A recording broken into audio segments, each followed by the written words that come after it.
Hi guys, welcome to Razon.com. This is Mohit Soni, and right in front of you is the Mercedes-Benz GLA in its new avatar. This is a whole new generation change for the car, and as you can see, it has grown in every way. This is one of the most important sub-brands for Mercedes in India. What they did consider replacing the GLA with the GLB, but that did not happen, and they've stuck with the GLA because the GLA, just like the CLA, also is sort of becoming a legacy brand within Mercedes itself. It has its fan following of its own. Of course, the CLA was replaced by the A-Class limousine, but then the GLA had to continue, and for a good reason, because this car now meets requirements even better than the older GLA. And as you can see in front of the design, it's grown in size, in length as well as in height. So as you can see, this particular, the roof line has gone above.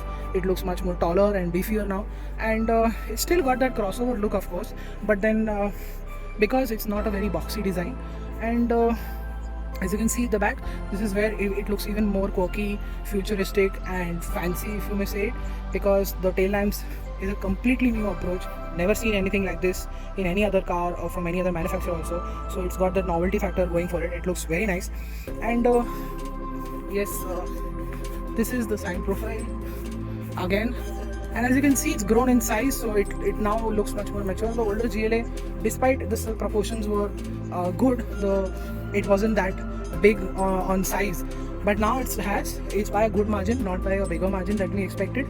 But nevertheless, I think this looks great, and most importantly, this AMG line version has this star-studded grille here. Looks really good, and these new headlamps are my personal favorite. I think they look fantastic the way they've been carved out. And of course, these are huge AMG wheels, and obviously the design is being not that great. It's not aging quite well, but Mercedes continues to use it. But nevertheless, you already have so many options with the alloy wheels to choose from, so you can choose any of them. There's this logo on the bonnet, and yeah, I think the overall car looks really good. Here's a much more wider look of the car, and coming close, as you can see, there's good amount of glass area along with the door. I think it's still got that coupe thing going because the door size is quite big than the window size, and that lends it that sporty look, but still it looks much more muscular and beefy than before. Now let's jump into the interior, and let's start off with the interior. And at the back first, as you can see, there is finally a lot of legroom. The earlier GLA did not have this kind of legroom or kneeroom. The kneeroom is also very impressive. It's got a lot of space. As you can see, there are nets to keep some stuff. I think this could have been a better option. That's your place to keep some stuff, and two 5-volt fast charging C-type points. You've got some stuff, space to keep some stuff. These are small vents. Of course, these are plastic here. The ones on the front are much more metallic, and as always, large tunnel, but at least it's being put to good use this time because this car is 4MATIC and not a front wheel drive.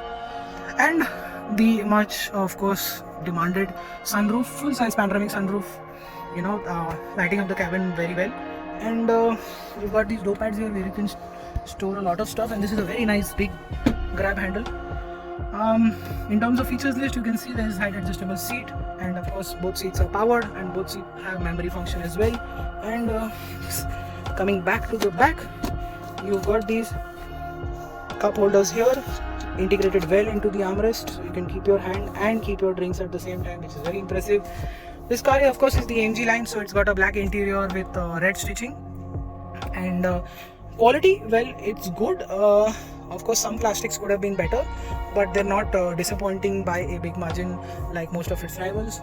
And 3 headrests, full safety, 8 airbags, ABS EBD, of course, is standard throughout the variant. Now let's jump into the cockpit, which is the biggest highlight. Let me just start the car.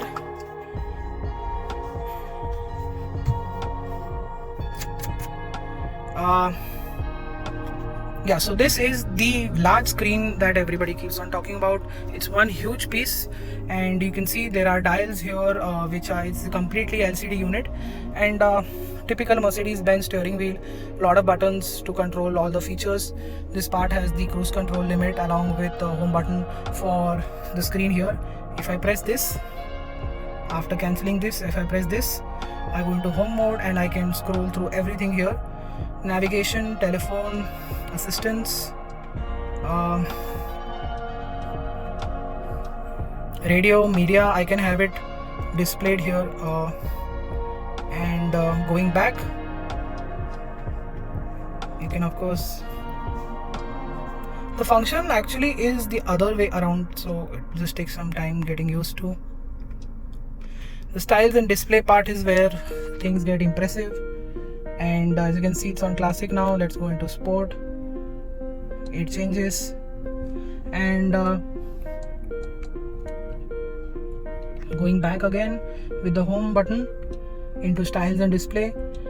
It's got this progressive thing, which is very impressive and completely digital.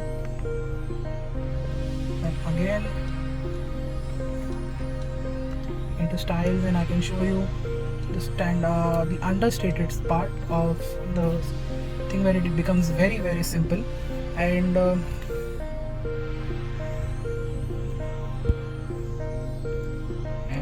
again going inside it, the styles and display, and then I go into standard display where I can see trip, digital speed, consumption, trip, more trip details, and then this gets into full futuristic mode. It looks like the GLA electric variant also is ready here with this kind of instrument cluster. This is of course the screen, and it's got again all those options that can be seen there can be seen here. But let's go into comfort, go into ambient lighting, and as you can see, lot of colors to choose from. But if you keep it in color mix and keep all these options on, the colors will keep on changing. There is ambient lighting here as well, and so that makes it quite impressive. These are the AC controls of course, and these vents look lovely. The turbine look always just grabs a lot of attention. You've got a speaker here. The sound system is of course really good for a segment of this size. I think it's much better than the the BMW X1. These new stocks, I really like them, the way they're crafted and way all the functions are listed on it. That's the engine start stop button with the engine start stop for the automatic way start stop for the traffic. This is of course the column shifter, and yeah, a nice steering wheel, AMG line, so it's got red stitching, very meaty, very good to look at. That's the wireless charger. You've got a 12-volt socket charging, and here you go, adjustable cup holders, the mouse pad and the buttons again to control everything here. So as you can see, if I press home here, I come back here, I think it's quite good. It's got a safety features that it's got those, yes, the assistance features, and ASP and DSR, and car wash mode of course. You've got assistance, of course. This is the other details that you can see here, lights, ambient lighting, all those functions that I could explain from there are there here as well. And my favorite part of course is this info part here. It's a very comprehensive unit, and as you can see, once I move the steering, the wheel also changes there, so you can keep it on all the time and see where your steering is. So if you are in a parking lot and the steering is slightly taken on the right side, and if you accelerate, it could lead into damage, so that's where it will help you out. I think it's seen in most SUVs, and it's good to see on the GLA as well, on very special SUVs. It's good to see here in the GLA. This is the kind of space you have here, a lot of space. Again, C-type charging ports. Not really, the world is not prepared yet for that, so you'll have to buy extenders. And yeah, that is those functions here. And I told you that both seats are memory operated, so that's a great addition to the features list. Apple CarPlay, Android Auto is here, and what it does not have is TPS, tire pressure monitoring system, along with parking sensors on this particular car are not here. I think they'll be fitted at the dealer end. And as you can see, all of the functions can be controlled from here on the main screen, and here as well. If you want, you can see it here as well. You can go through all the functions with this one. So a lot of ways to make sure that you are not distracted. Whichever way you're comfortable with, you can do that. And you've got the concierge and the SOS button here, like most cars are offering right now. And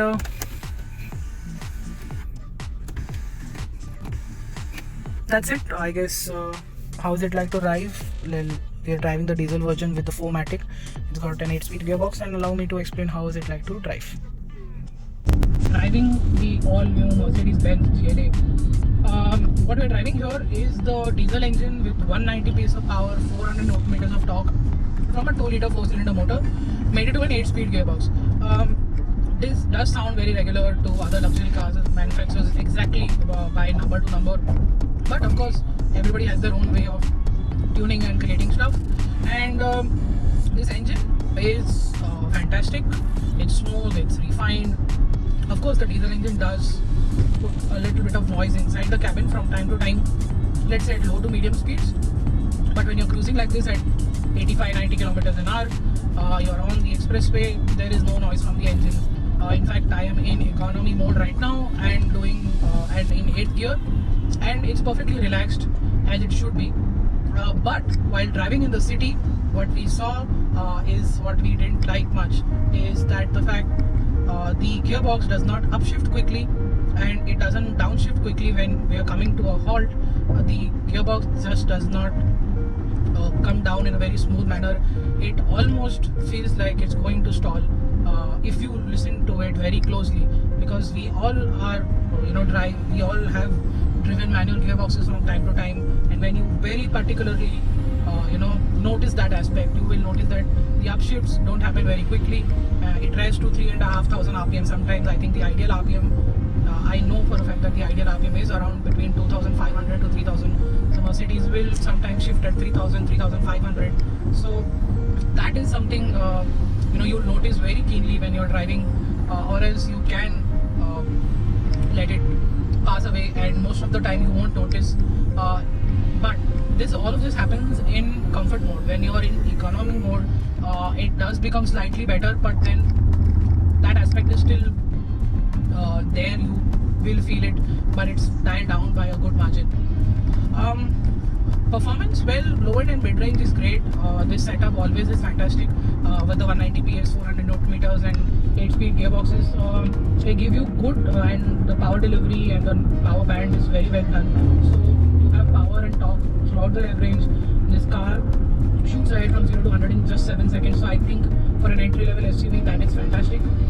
That also comes courtesy of the fantastic 4MATIC that is on offer. I think we're too focused on nowadays on rear wheel drive and front wheel drive, architecture, but it's all wheel drive that is everyday fun and is something that is really, really exciting to have on a daily basis. Why? Because be it rain, be it a bit of mud, be it a little rough road, very specifically right now we are in the rainy season, and when I floor it on a wet patch of the road as well, or even on a dry section, it just shoots ahead. There is no traction lost, there is absolutely no drama. It just shoots ahead. We've all seen that aspect. We've all in situations where we've seen, we're obviously fans of all-wheel drive ever since the Nissan CTR came in, but this I'm just trying to say is that we're focused on rear-wheel drive and front-wheel drive, but the real deal, of course, is four-wheel drive with systems like this on cars like this. It's an absolute weapon to have while going to Pune from Bombay on the Ghat section when it's the climbing part. Well, there was no drama pushing this car. I could be on full throttle, switching lanes and going through sweepers and head-on head clip downs, and it just stayed so poised, so composed. There was no loss of traction, and that made me realize that this is one fun car to drive. It's got a lot of poke. Like I said, it does 0 to 100 in 7.1 seconds, which is great. So the overall fun factor is quite good and very surprising. Time and again I am noticing this aspect that Mercedes does feel very nice to drive in their own way. In fact, that is even much more cemented because the steering offers a good amount of feedback. I would say in the trio of German luxury manufacturers, the feedback from the steering is the highest in this Mercedes, and the one that I drove earlier, I think the last one was the E-Class, and there is a good amount of feedback, and I think that's fantastic. It plays up quite well on the highway as the speeds go higher, and what also happens when speeds get higher and the roads are not that smooth is the ride quality. Despite we are on 19-inch wheel AMG from the AMG package, ride quality keeps on getting better at high speeds, which is basically from 100 to 120, 130 kilometers an hour. And at low speeds it can feel stiff, but it's never bone jarring or spine tingling. So that's a very good balance to have. Of course, if you do highway runs and city runs every day, all the time, but you will be doing city runs most of the time, and that's where also the ride quality is quite impressive. I'm really impressed with the way the wheels are providing ride quality despite being so big and slightly on the lower profile aspect. Kudos to Mercedes to get that balance for the Indian market. Of course, this car is made in India and it's pretty much tuned to meet our specification, and I think they've done a stellar job with the ride quality as well. Tires, well, I would change them because I don't go off-road, but most of us will go there, and these tires will be great there. On the road, I think when you push it a bit harder, they are squealing, and I would suggest that you go for something better. But then again, on the road noise is well in check, and it's providing good amount of grip. It's only when you really push it that's when things change, and you might think that you need a sporty set of tires. And also because this car is so fun to drive, the 4MATIC and everything, and the fantastic steering and the great engine, you might actually end up doing that. Body roll is well in check, high speed stability spot on, and driving it in the city is also no problems whatsoever. Steering is light when you need it, it's quite maneuverable, it's not that big, and there shouldn't be any problems maneuvering and living with it in the city. I think that is it. That is what the GL is all about. I think it's priced quite well for what it's offering. The driving dynamics are spot on. The features, well, a couple of them are not here, but it still is good value. It's on par with its rivals when it comes to price, and that's what makes the GLA tick boxes for a lot of people. In fact, it's not just for a certain set of market, it is for an audience which will be larger in numbers. Basically, mass market appeal is there with the GLA. It always has been, and with the new version it's been fortified even more with the kind of the kind of deal, the driving dynamics, the engines you're getting on offer with the GLA. I think that is it. Thank you so much for watching our video. Make sure you like our video, comment if you still have some questions, subscribe to our channel, and follow us on Instagram, Twitter, Facebook, and I'll see you in the next video. Goodbye.